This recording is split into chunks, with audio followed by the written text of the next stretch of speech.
Thank you very much for coming to the Treasure Hunters Discovering Value in Volatile Markets.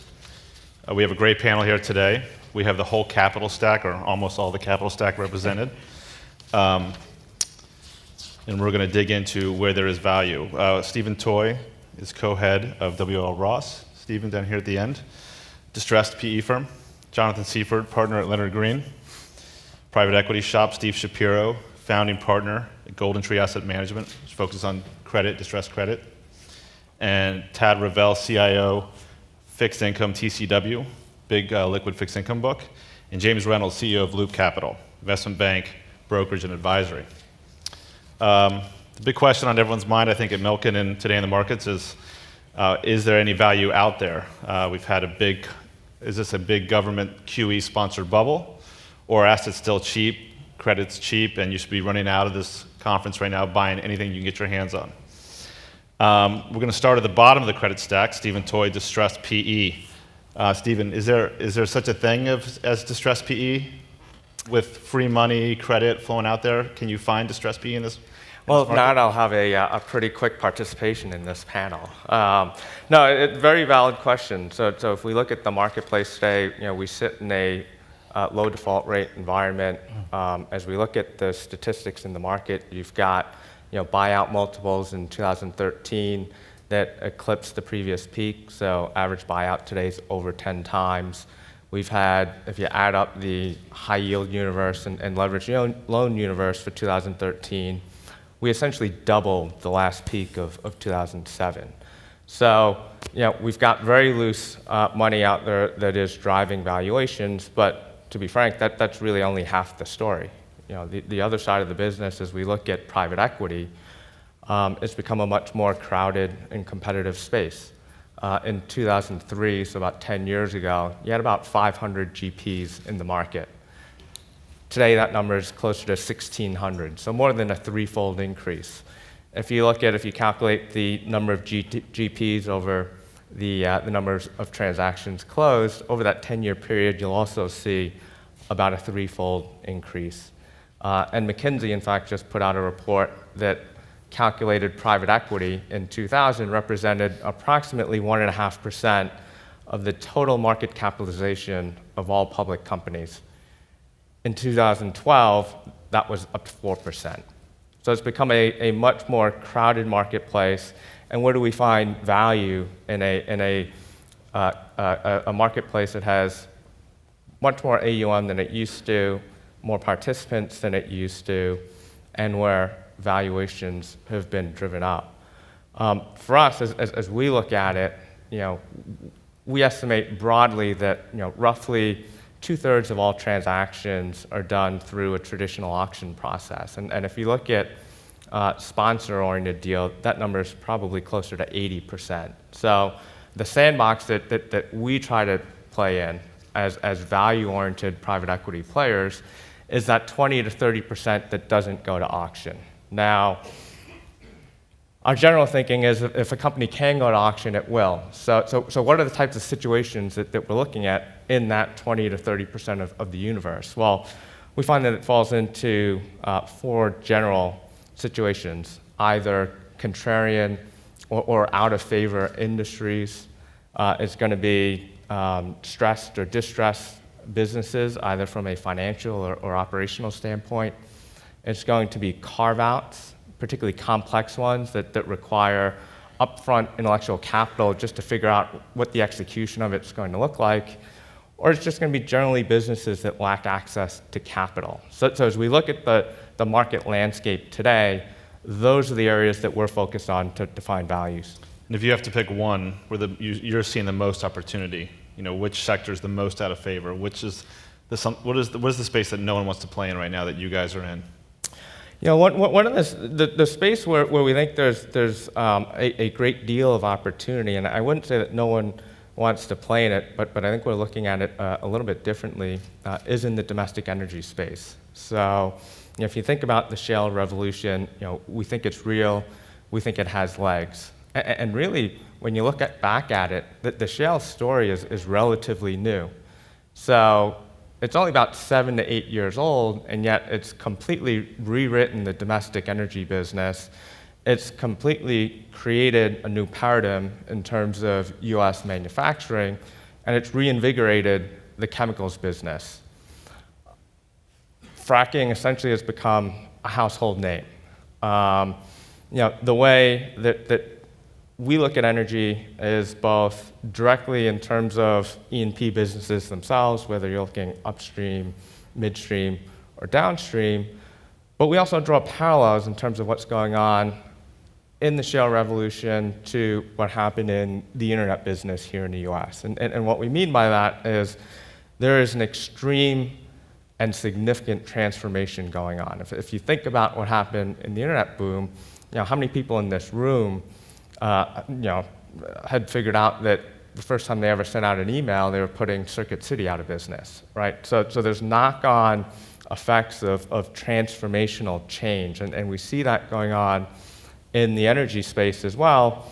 And where that's manifesting itself in our portfolio is in a couple of places. One, in the transportation space.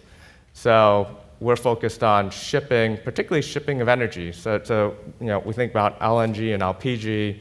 We think about crude and crude products. We think about coal, which has been displaced and now needs an outlet to foreign places. So as the shale revolution has materialized here, the trade routes for specific vessel types and vessel sizes is changing, and that's creating dislocation. So the energy boom or the shale boom in the U.S. has opened up all kinds of distressed opportunities, as you will. Jim, I want to turn to you, because your firm, Loop Capital, has 23 offices across the U.S. You're heavily involved in local markets, and shale, you're seeing shale affect multiple parts of the capital stack with your client base. Yeah, thank you so much. It's interesting as we prepared for this panel, and unlocking those hidden gems, where can you find alpha in a market that's getting tougher and tougher and tougher, where the stock market seems to be relatively fairly valued 17 times. Maybe you get up to 19 times, but it starts to get very dicey, and it feels like it's getting tougher to go from here. With bond markets, the bond yields are, I know we're going to talk about that. You really have to tread lightly in the bond market to find value, and it's getting tougher and tougher. We sort of came about it in another way. A big part of the business that we do is in the public finance business. We underwrite some $150 billion of municipal securities a year, and are one of the leading underwriters in the country. We also provide proprietary analytics for our public finance clients, our muni clients. And the way we sort of backed into the shale, the impact of the shale revolution, and it is very, very, very significant. I think it's probably one of the most significant events that will impact our economy in decades. I mean, we are projected to be energy self-sufficient in about 2020. And could be an exporter of energy shortly thereafter. But we backed into it by looking at what was going on in the states that mirror our public finance business. North Dakota, I think we know now, is a state we think nothing about. It doesn't appear on anybody's radar per se, except it's an incredibly rich state that they're paying workers to come there because of the shale revolution. Oklahoma, Texas, Pennsylvania. I was watching one of the panel discussions yesterday, and they had Barry Sternlicht from Starwood Capital Group, I think is his firm now. And he mentioned that he bought an office building in Pittsburgh, and that Pittsburgh has the lowest office vacancy rate in the country. Pittsburgh, which when you normally think about Pittsburgh, you think about a distressed city, except it's right near the Marcellus Shale Basin, which may be one of the largest energy fields in North America. And all of the activity that goes around that energy, oil and gas that is coming out of that Marcellus Shale. So when we kind of drill down to look at, okay, where's the value in the municipal business, and how is this underpinning a business that's been much maligned over the last few years for unfunded actuarial pension liabilities, malfeasance among states, runaway budgets, the like, where you think about Detroit Illinois, Puerto Rico, and mismanagement.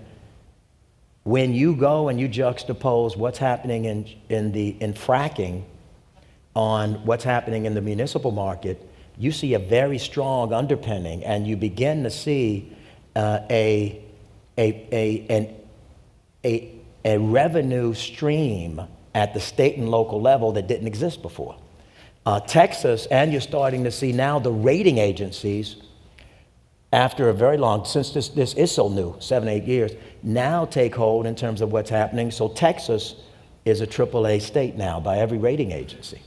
Texas also has 4 of the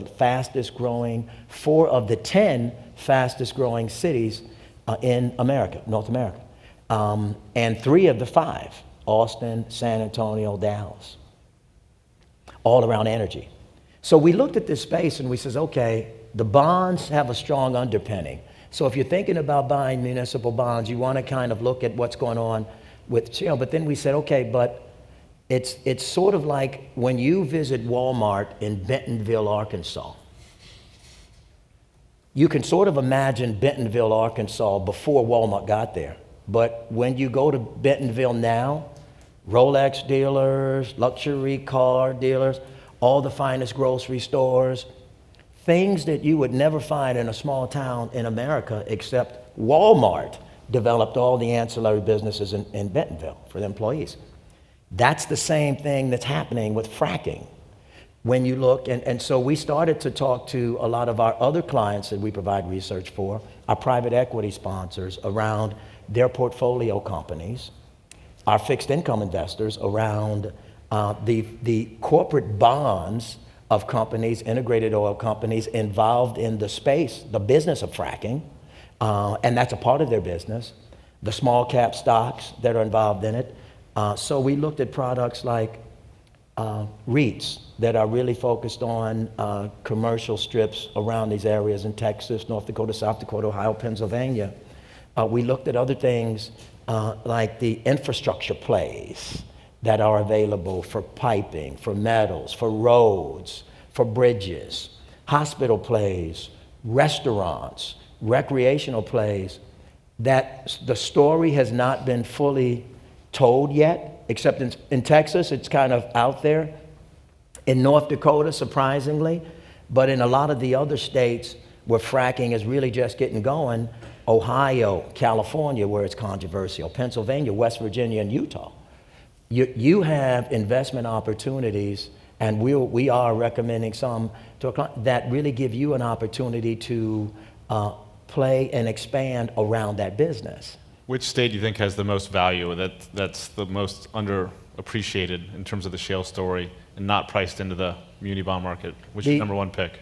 Well, Texas is out there, but that's not over yet. Oklahoma, which we never think about, but the Oklahoma City Thunder now is owned by one of the biggest developers of beneficiaries of fracking, Continental Resources CEO.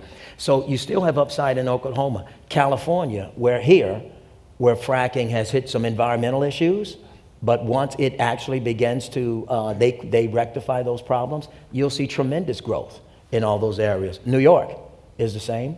And obviously West Virginia, Utah is really starting to get going. So some of those areas, as you look at that and the ancillary industries that can come about that, particularly for, like I said, private equity portfolios, the mid-sized ones that are either doing tag-along companies or in their portfolio have similar brands that they want to build in, I would make this certainly a part of my thesis for investment. Cool.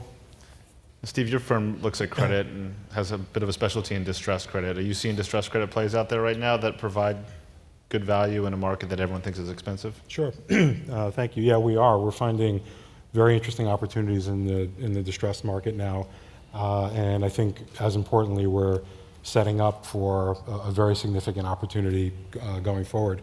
Our view in general is that the markets are kind of mid to late cycle. So you're seeing riskier lending happening. We heard some of this this morning on the credit panel, but you're seeing more CCC issuance, more holdco deals, holdco PIK deals, dividend deals. You look at the M&A announced just in the last couple of weeks, we're seeing lots more dollars earmarked for acquisition finance rather than straight refinancing, which is inherently riskier, and higher leverage on the deals that are coming now. So basically, everything people said in '08, I'll never do that again, they're doing again. Are you guys doing it again? We're very, very selective in what we look at on the new issue market. But the market today is repricing risk in a way that, repricing risk very, very quickly in a way that it didn't, call it a year or 18 months ago. So you look at a name like Vivarte, a big French retailer that missed numbers earlier this year, and that term loan was down 30, 35 points. That's a big move. That's especially a big move for a term loan, but that's a big move.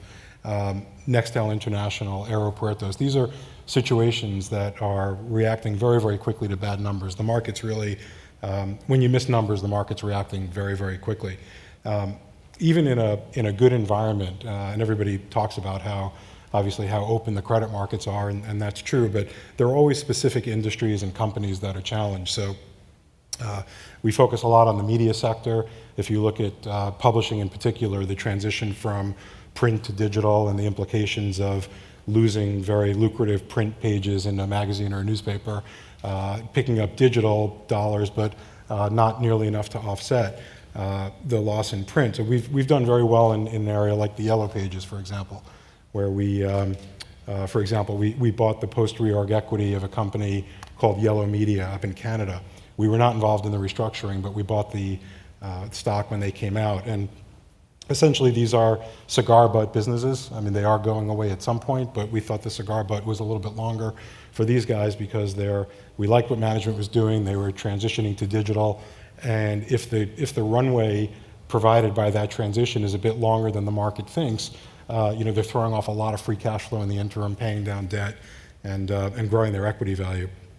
You look at the retail space, and I'm not sure any of this is necessarily cheap enough yet, but companies like Radio Shack, JCPenney, there are sort of tectonic moves going on in retail. We talked about the coal and energy sector.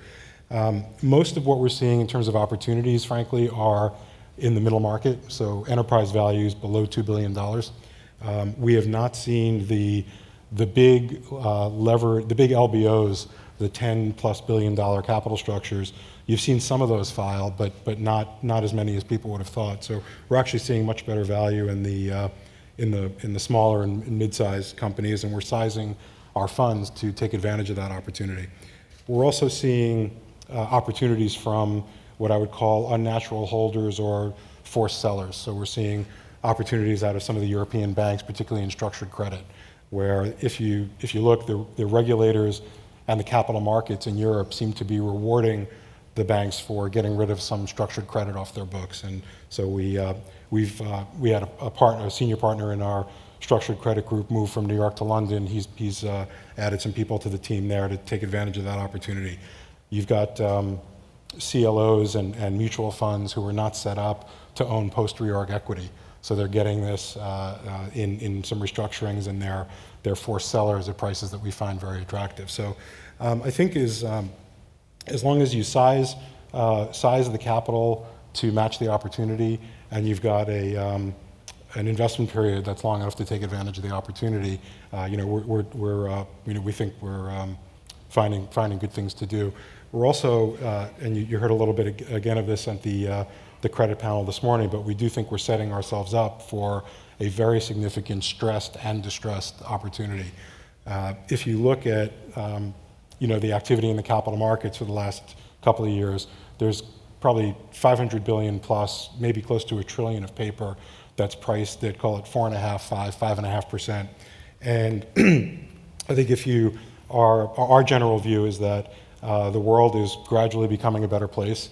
GDP in the US looks like it'll be kind of 2.5% to 3% area. And I think under those circumstances, it's not crazy to think that at some point in the near future, I don't know if it's a year or 2 years, you could have a 10-year that's at 4%. If you've got a 4% 10-year, you're going to have a lot of paper trading at 88, 90 cents on the dollar just to maintain spread. And that's assuming that they all execute flawlessly. they're not all going to execute flawlessly, and some of those companies might stumble. And I'm not even talking about a big blow up. I'm talking about an earnings miss where the market decides that the risk premium should be 100 basis points wider. So you tack on another 10 points of downside for a pretty large chunk of paper. And we think we're looking at an opportunity down the road of, call it 50 plus billion potentially of paper that's trading at 75 to 85 cents on the dollar. Now, that's an unnatural place for a bond to be. That bond is either going back to trading on the curve, or that's going to go into distress land. So you've got a mutual fund buyer or a CLO who bought at par, they got it wrong, they made a mistake, they're sellers at 80, and you've got a distressed universe that's waiting for that paper to get to 60. So there's fewer people fishing in this pond of 75 to 85 cents on the dollar.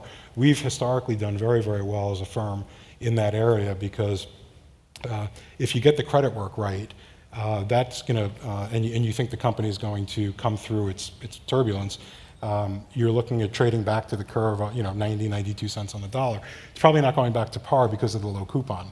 But you could have a situation where you've got 15 points of capital gain, call it 5 points of coupon, so 20 points on a 75 or 80 cent investment.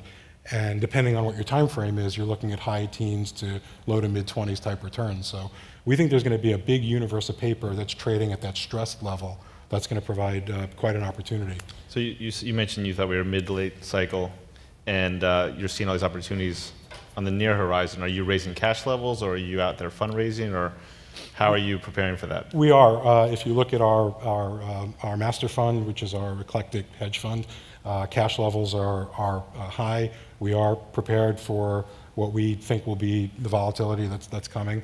And we are raising dedicated distressed capital in a private equity structure with a 4-year investment period. So we think we're sizing the fund to take advantage of, again, what we see as predominantly a middle market opportunity. If the big LBOs blow up and there's a 10 or $15 billion capital structure, we'll certainly participate in that, but we can also buy 20, 30, 40 million of something, and it'll move the needle if we're raising a $750 to $1 billion fund. Cool. Jonathan, your firm does all kinds of PE deals, buyouts, minority equity, going privates. If we're mid-late cycle, are you just buying expensive companies and throwing on a bunch of cheap debt, or where are you seeing the opportunity to play at this stage of the game? Well, for us, we're a little bit different than some of the more liquid folks in the room because, number one, the number of investment decisions that we make over the course of a fund is a much smaller subset. You're probably talking about anywhere from 15 to 25 investments in a fund. So what's most important for us is what universe of companies are available for us to buy at any given point in time. Right now, what I would say is the most difficult part of the current environment is that rates are very low, which is causing the equity market to fluctuate to very high levels. That means that sellers of businesses that have strong growth, which tends to be what we get attracted to, we're really more of a GARPy type private equity firm. We're really looking for growth of EBITDA of 50%, maybe over 5 years. And when those companies can access the public equity market at very high valuation levels, they really fall out of our competitive set in terms of opportunities that we can go after. And conversely, when debt's very cheap, you also have private company valuations starting to be pushed up, in many cases to irrational levels, because you really have the credit markets pricing assets, which is something we try to be quite cognizant of and stay away from. So what we're really left with is we have to be more creative. And if you look at what we've been doing in the last couple of years, we've done some structured private equity investments. So we have a large structured investment in Activision. We did a structured investment in a company called Clean Energy. We've also tried to look at situations where there are a subset of opportunities for add-on acquisitions that are too small to either access the type of financing that is abundant today. So call it companies where the add-on acquisition opportunities might be $50 million or less. And also in industries where there's some level of rising tide in terms of the cycle. So we bought a business called USIC, which is they do basically striping for when you dig holes in the ground for construction projects. So we're really we have to look at every opportunity and just decide in our own minds, why is this asset being priced by the market where it is? Are there competitors of ours who are very eager to put money out? Are there competitors of ours who see different types of value in it. And then we've also been spending some time in distressed areas of the market. So we have a business that buys consumer brands. In many cases, those are much more distressed opportunities. We bought some assets out of Fifth and Pacific earlier in the year. Again, sort of a seller who was selling for reasons that were other than price. They really wanted to try to slim down the corporation. No natural strategic acquirers for the business, and so we stepped in at a time when the prospects for those businesses were maybe a little less clear. Again, we think that for us, selection of assets is key. That's really what makes the difference in our side of the business. Timing of the cycle, it's important. Price you pay is important, but price at the end of the day, if we pick the right companies that are going to grow, then we'll do fine in the long run, and our capital's flexible enough to do that. Right, cool. Tad, let's move on to the big macro questions. You're the fixed income guy, the liquid fixed income guy on the panel. Where do you think we are in the cycle? Are we mid-cycle, late cycle? Are you buying treasuries here, 10-year treasuries here with a 2.7% yield? Are you worried? If a bond investor tells you he's not worried, he's probably not being fully cognizant of the environment that's around him. So, of course, we're concerned, and I think that to address the general question about where we are in the cycle, the short version is that we think we are actually in the latter stages of the business cycle, of the credit cycle.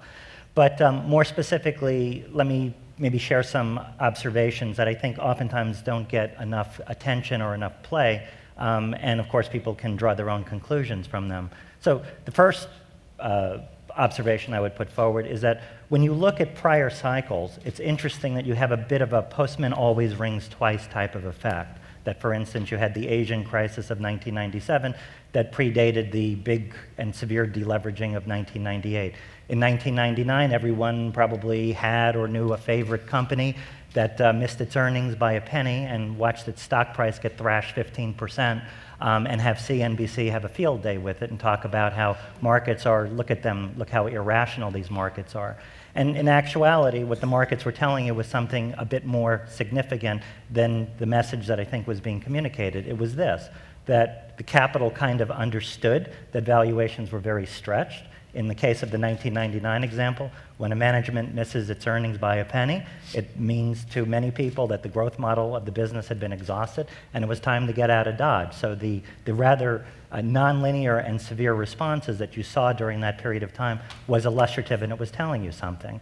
I would also suggest when you look at 2006 to 2008, before, of course, the great debacle with Lehman, you had Bear Stearns, you had early payment defaults, you had some problems with hedge funds. So if you put that in the current context, look at the taper tantrum, and then ask yourself the question, was the taper tantrum last year just a disembodied period of volatility, or was it potentially an example in which the markets were communicating something more significant and more profound, which was that we, the capital markets, more or less understand at some visceral analytical level that asset valuations are being supported by the extraordinary monetary regime of the Fed. Everyone understands that 0% interest rates are a cost of funding, but they cannot represent a true long-term economic cost of funding.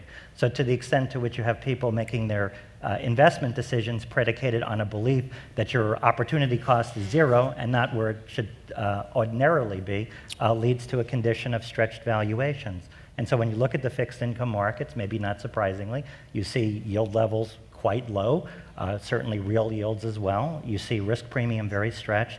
And then a little bit more, I think disturbingly, and many people I think have commented on it at the conference over the course of the last couple of days, is turn your attention to the credit markets. And you see many of the same types of excesses, a similar story to what occurred in the 2006-2007 period is being replayed.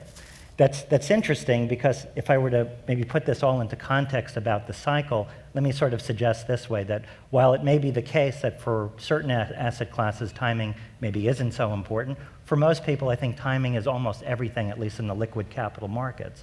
So if we understand that timing is almost everything, or at least very significant input, the question becomes is, when you look at the cycle, how do you determine, where you are? Because there's a lot of, if I could put it this way, archaic ways maybe about thinking about business cycles. And Traditionally, for instance, when I was coming of age and you wanted to learn what drove the business cycle, you would read a book, and the book would say, businesses become exuberant, they produce too much, the inventories accumulate, then they have to lay everybody off, and you get a recession for a year, and then everything's back to normal. But ask yourself for a moment, does that describe any cycle you've seen in the last 30 years? It doesn't. How about theory number 2? Oh, the cycle is all about there's an excess of aggregate demand, and as a result of that, the demand side runs in front of the supply side. You have inflation, the Fed takes the punch bowl away, and that's that essentially for the cycle. That doesn't describe the 2008 experience, or the one before that in 2002, or the one in 1998. So the point that I'm driving at here is that policy making is almost designed, I think, in the current environment to cause an accident. And the reason for that is because the suppositions of the policymakers seem to be wrong. So the Fed, for instance, says, I'm looking at the inflation rate and it's benign. I'm looking at the unemployment rate and it's high. So consequently, it's okay to continue this regime. And yet what we have seen in prior cycles, at least more recently, is that your economic growth occurs and is a function of leveraging in the credit markets. So as long as your credit markets are open and available and are willing to, so to speak, extend the frontiers of credit, you're going to be experiencing the light side of the business cycle, the light side of the credit cycle. And when it ultimately ends, when it breaks, when you've produced too much bad paper and you've manufactured all of the distress for the next cycle, you go to the other side of the cycle, the deleveraging.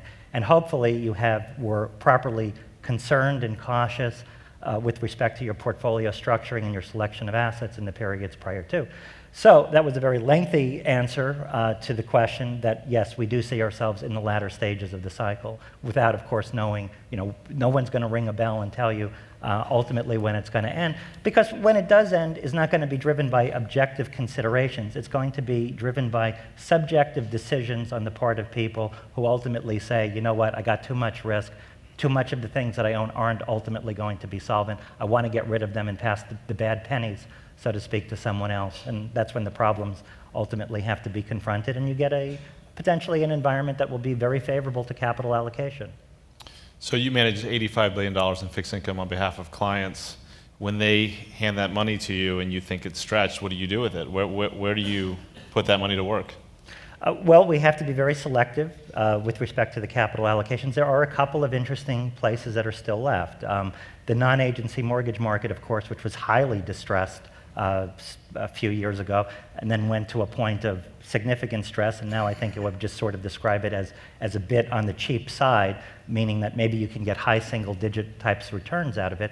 But an interesting observation about the non-agency mortgage market is that most of that market, 95% of it, is below investment grade from the rating agencies. But if you put a blindfold on a ratings analyst and said, here's a security, look at what it's secured by, look at what's backing the non-agency mortgage, look, 40 or 50% of it is backed by credit enhancement and subordination. If you didn't know better, if you, the rating agency, hadn't already some history with this, you'd probably give it a AAA rating today. And for a 5.5% loss-adjusted yield, which is still achievable, that actually looks pretty good. Jonathan, in private equity, we're talking about the punch bowl getting taken away and rates normalizing or the QE ending. In terms of what you do, how much time do you spend in your investment day thinking about what Janet Yellen's going to do next? We don't spend that much time from a macro perspective like I think Tad might, but one thing that we are very concerned about is when you look at the leverage levels that people are applying to new transactions today, we are regularly seeing, certainly 6.5, 7, in many cases 7.5 times leverage being heaped on companies, with the theory being, well, the last time you saw leverage levels at this level, it was 2007, and the coverages are much better today. Well, the coverages are much better in a floating rate environment when you look at where current yields are. We're quite concerned that if you ever do have a tightening, you're going to have stress on the capital structure side, and you're probably going to have some decline in demand, whether that's because of wealth effect, whether that's because of just household obligations and the cost to service those.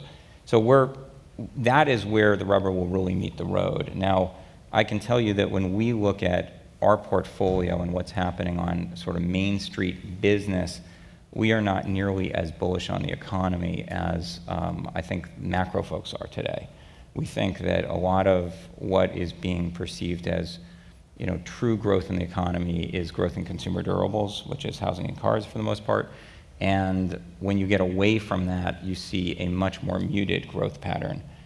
So we're probably a bit more cautious than a lot of folks who sort of think maybe you're going to see really robust growth over the next couple of years. See, from our perspective, that's where the opportunity will be. We're much more concerned about interest rate moves than credit. Credit's actually in pretty good shape. Companies have refinanced expensive debt with cheaper debt for the most part. CapEx spending has been restrained. As I said, it looks like kind of 2.5% type growth. So credit's actually in pretty good shape. We do think interest rates are vulnerable, and so whether it's a year ago at this time with Bernanke first mentioning tapering, or whether it's a couple of weeks ago with Janet Yellen mentioning 60 days, 6 months possibly till tightening, that provides the volatility in the market that we can, and funds like us can take advantage of. That's the volatility is a way for us to articulate a different point of view about a credit than the market. And so the worst environment for us is when everything is just kind of grinding slowly tighter.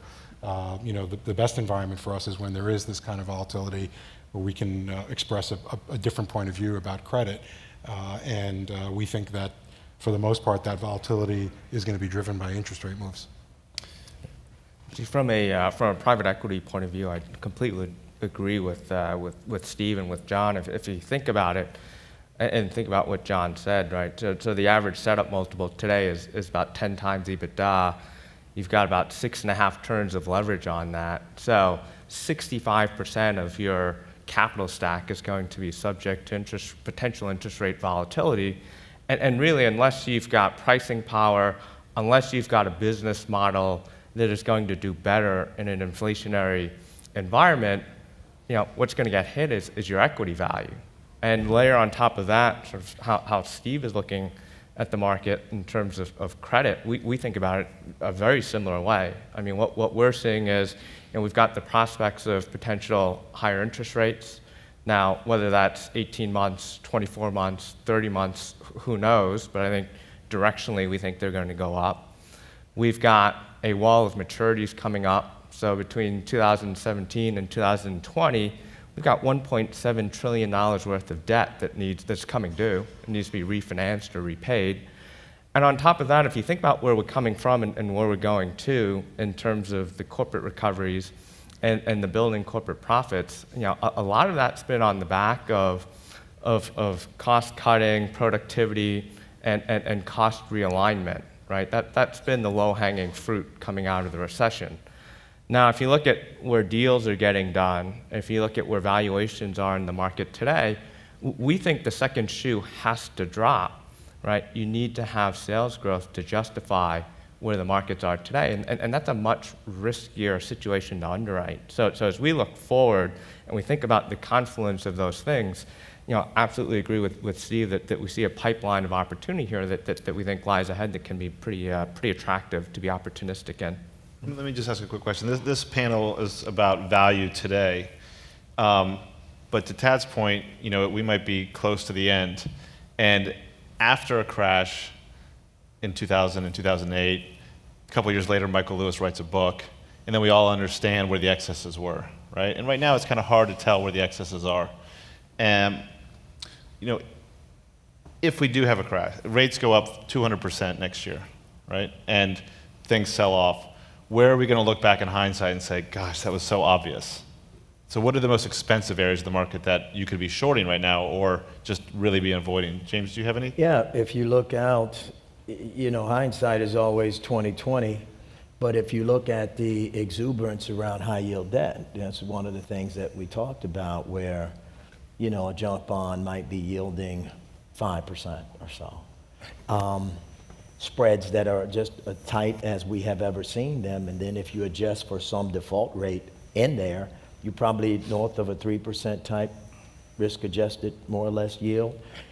There'll be when we see interest rates go up or when we see spreads widen, we'll certainly go back and take a look at some of those. We'll certainly have to go back. When you look at what's driving a lot, and I know this is your bailiwick now, but what's driving a lot of what's happening in the credit markets now is funds being put to work in either ETFs or open-end mutual funds that's just got to buy size. And so you see we'll probably be looking back in the investment grade corporate debt market and saying, how we ever get that tight? How did deals that size get done so incredibly quickly? And they're 4 or 5 or 6 times oversubscribed and a 2 or 3 point gain in an hour after the break. And so, we'll look back at those times. But, so I think a lot of it is going to be related more to the bond market looking back than stocks. I mean, Possibly looking at these ETFs that just buy blindly because of inflows. you have to. The only part that I wonder about in the stock market will be, and this is not my strong suit, but just as a practitioner, you have to wonder because you don't quite know how to value these. Are some of the internet public stocks, companies going public now, or some of the prices being paid for them now? And I'm really interested to look back in 5 years to see, how many Facebooks really came out of this, how many, Twitters really came out. So you're not a buyer of Candy Crush. Thank goodness, no. So, no. Steve? No, I think Jim's right. I think if we come out more that the bond market is fully priced and uninteresting. I'm not sure we've tipped into it's really dangerous yet. So, my partner Steve Tannenbaum was on the credit panel this morning and talked about the high yield spread now is about 375, 380, I think. And if you look at any sort of normal reversion to kind of a 5% default rate over some period of time, and you look at the loss on a typical bond is 70%, so your expected loss is 3.5%. So you're getting paid 25 or 30 basis points to be at that game, which is just uninteresting. Yeah. And so we think, plain vanilla high yield is really not particularly fertile place to be right now. I'm not sure I would say it's insane and crazy yet, but there are ways to articulate it even in a market like that. So for example, I said we're more concerned about interest rate risk than credit risk. Most of our exposure is in floating rate loans. So we think if you kind of do that same math of expected default rate and spread, loans are much more attractive than bonds right now. You have the floating rate LIBOR, you're senior secured, and you're looking at 160, 170 basis point spread versus 30 basis point spread after assumed losses in traditional high yield bonds. Tad, where are we going to look back in 2 years' time and say it was so obvious? Well, maybe before suggesting a couple of places, I think first of all the general principle is wherever you've seen a lot of money spent really fast, where a lot of debt has been issued, it's almost certain to have been used or put to work in inefficient ways or with projects that perhaps didn't make a whole lot of sense. So you can look back at some of the asset classes. High yield was mentioned, that's one possible place. The emerging markets may be yet another place. But I think more importantly, and perhaps I spoke with a little bit too more passion than I intended a few moments ago. I don't want to suggest that we're saying that the sky's about to fall. I think what we're saying is that the risk return is now asymmetric, and when it gets asymmetric, it becomes unstable. So in effect, what happens is that it's just the way people tend to think about investments later in the cycle. At least this is our observation. You just say, it's got some positive carry. I can earn 5% with my high yield. Okay, it's not so bad relative to 0% cash. Well, first of all, 0% cash is not a long-term equilibrium. It's not sustainable. The only reason that we're at 0% is because of machinations out of the Fed. At least we would put that forward. And the second point to take away is, so where's it going to go? It's going to go to 4, 4.5, maybe. On the other hand, if there's a disruption, even at half of the level of what you saw during the taper tantrum, you could have spread widening of 150 basis points, and you could lose 7 points, 8 points, just like that in the overall high yield market. So when it becomes asymmetric, it just means don't be surprised if more bad things happen to you than good things, because that's sort of what it means. But one area that it's unfortunate, you can't play it in size, but we talked a little bit about it, that I know we like, and we are able to see value there, is in the private markets, more structured deals, non-public deals that you're able to get done that maybe you know, the 250, $500 million variety where you could really get some value, but you know, you can't Sure. put that amount of money to work there, but where you can still negotiate the terms, you could still negotiate the covenants. You may be the only buyer or one of 3 buyers that we can really get involved there and extract value and more or less set the price. That's an area that is still very attractive. We agree with that, by the way. I think you're And dead where on are with that. where are your clients right now? I mean, where are their risk appetites? So 2 years ago, 3 years ago, you could say risk appetite was quite low. You come to the Milken conference and people weren't that excited about things. People are now really excited about things. Are your clients wanting to take on more risk, or you're cautious about the opportunity, Tad? Are your clients asking for more risk on the flip side? Well, I think that clients, I think most thoughtful allocators of capital recognize that there's a time to play offense, there's a time to play defense. So when a manager is always bulled up on his asset class, it's usually not a good sign because there are cycles to the way these things operate. So I think what our clients our clients feel the pain. It's the pain that's imposed upon them by policy making, which is to say we won't allow you to earn an ordinary return with ordinary types of investments. We, the Fed, in effect, have shut down the bank deposit market, the money market. We've crowded you out. We've lowered treasury rates. We've compressed spreads in the corporate bond market. We've introduced event risk because of the phenomenon that was alluded to a moment ago. That, you know, in effect, if you can't earn what you should be earning in your bank, you know, the 3%, 4%, 5%, whatever it should be, and it's rotting away at zero, you just at some point get sick of watching it rot, and it goes into a bond fund, an EM fund, a this, that, or the other thing. And the managers there have mandates, and to a certain degree, it sort of drives the dynamic. It's doing what the Fed's doing.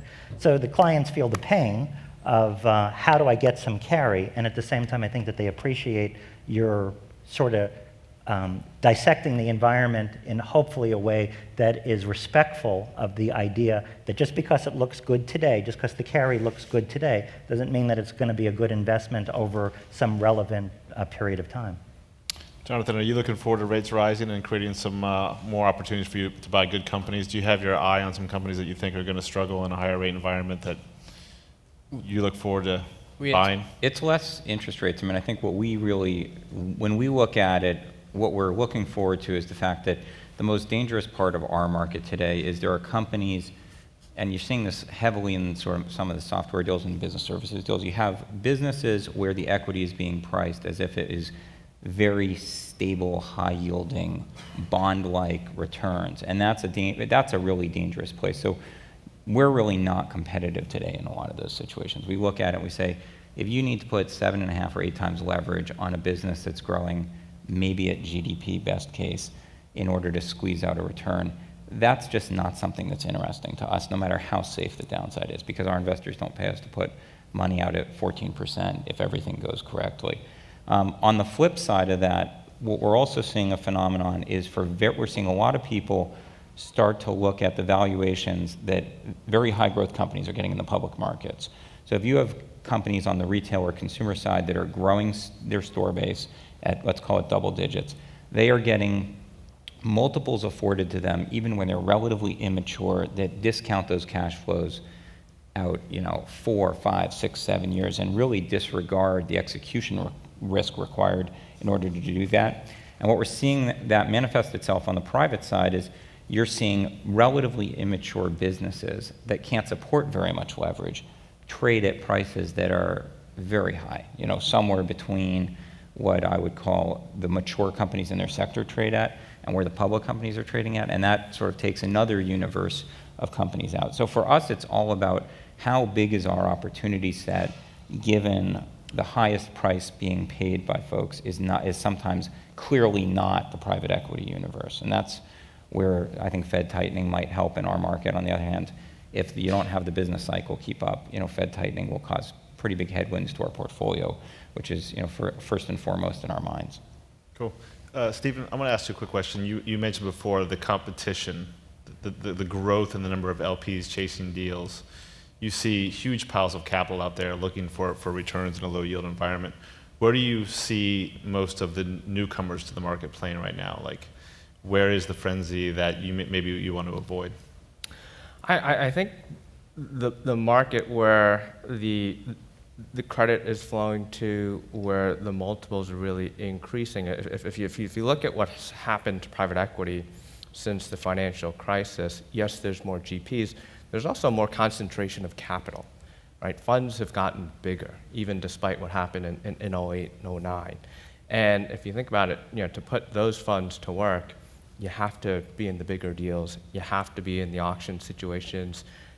And those are where the multiples are really being bid up to, at least in our opinion, returns that don't fit our return profile. And that's where we're not playing at the moment. And you asked, when we look back, where are we going to sort of look at it and say, boy, that was obvious. We look at it and we say, when we look back, we're going to think, to steal a quote from Yogi Berra, boy, that was deja vu all over again. It hasn't been that long since the crisis, and yet we have, multiples at record levels. We've got credit, freer flowing than it was before, and we've got instruments like Covenant Light, like Holdco PIK toggle notes, which we never thought would come back in 5 years' time. So I think if there is going to be some history written here when we look back and say, boy, maybe there's some froth and exuberance in the market, I think it's going to be somewhere in that equation. And what do you look for the turn? For mid-late cycle, what is the top indicator on your computer where every day you come and you say, once this thing starts turning, I'm really going to start to worry? I think it's just being, staying smart about valuation, sticking to our investment process. We want to make sure we've got the requisite asset coverage. It's finding opportunities in, if we're nervous about interest rate moves and we think the high yield market is not particularly attractive, well then, as I said, you can articulate an opinion in loans, you can articulate an opinion in levered equities. I don't know that there's any one indicator light that flashes. I think it's just we look at every situation every day and say, does this fit our investment process? Is this cheap? How is this company doing? We're fundamental, sort of value with a catalyst type investors. So I think we are constructing our portfolio consistent with our investment process from a very fundamental bottoms up way. And then we overlay on that a macro view from the top down, saying, okay, this is our portfolio, this is what fits our process, where could we be vulnerable? So it's not as much for me a sense of, when this number hits that, boy, it's, sell at all costs. It's really just kind of watching what's going on in the market. We're in lots of different parts of the market every day. We watch the high yield market, the distressed market, the structured credit market. So we've got a lot of looks and feels into various parts of what's going on. And we sort of aggregate all those data points and get a feel for where we want to be in terms of exposure. But again, we're very fundamental bottoms-up investors, and so we construct a portfolio consistent with our investment process that we sell to our investors, and we stick to it. And then we take a look at what are the things that concern us on a macro basis, given the portfolio we have, and we score our liquidity on a weekly basis, and then adjust from there. Tad, do you have something you're watching? Do you have one signal you're looking at the top right corner of your screen? Is it Greek bond yields? Is it, Well, not a single thing, but consonant with some points made earlier, I mentioned the idea that when you start to see volatility just kind of come at you from nowhere, it usually is a sign, we suggest, that you're getting to a point where the capital is getting nervous and you need to be a little bit more mindful about your investment strategies and tighten them up. So I mentioned the example in 1999 with a company missing its earnings, any company, by a penny. So consider the almost obsessive concern that many have with looking at China's GDP. It's like, oh my goodness, it printed 7.3, not 7.4. But maybe what is being conveyed when the market rumbles or is upset by that is basically an acknowledgement that there's an understanding that If the growth model is exhausted in the emerging markets, which has been a big part of the global growth equation, and depending upon how you measure it, the EM is 40 to 50% of global GDP. If there's a slowdown in that part of the world because you have central banks raising rates in Turkey, Brazil, and South Africa, and you have China, you don't know what's happening in China, but it does seem to be slowing down, that a confluence of events like that might be indicative that it will ricochet back and have an influence on credit markets in the U.S. and GDP growth in the U.S. I think one of the main indicators that you have to be aware of now, and it's more of a phenomenon since we started the QE 1, 2, and 3, has to be the dialogue of the Fed and the Fed minutes. If you look at kind of a big portion of how we got to where we are now, it's the Fed decision to kind of keep interest rates at zero, to sort of release and encourage the animal spirits of the investment community, to get us out of bonds and into other asset classes. And that's what they wanted, that's what they got, because these gentlemen can't make money sitting in cash. Nobody's paying you to sit in cash, even if you're worried about, the investment horizon. So you've got to find some things to do, and you find those things to do. But just as we saw last summer when Bernanke lightly signaled that we may end tapering, the market went on a tailspin, both the bond and the stock market in combination. And so the Fed right now is one of the most important drivers of what we're doing. And whether you watch the 10-year, it's so volatile to Tad's point that you touch 3%, you might be back at 270 or 260 some in a few days later. But you really want to watch the signals coming out of the Fed. Stephen, any indicators you're looking at that is your warning bell, your canary in a coal mine? I don't know if it's a canary in the coal mine. Again, as we look at the pipeline that's building, we do think for opportunistic, value-oriented private equity that there is going to be a relatively large market to come. I think how we're viewing, attacking that market is again, what we try to do in our portfolio is separate what is the perceived risk in the market versus the actual risk in the market, and really look at situations where the perception of risk is greater than where we think the actual risk is that we're taking on. And as we see this pipeline of opportunity coming, and as we see that whether it's stress, whether it's distress, whether it's dislocation, we think it's going to be there. What we're doing is lining ourselves up for what specific types of businesses, what specific types of industries do we think will be interesting going forward? I think if I were to sum up this panel, I'd say keep investing, stay nimble, and raise your next fund quickly. In a world awash with capital, get a 10-year locked money as soon as you can, right? Thank you, panelists. Thank you, audience. It's a good discussion. Yeah.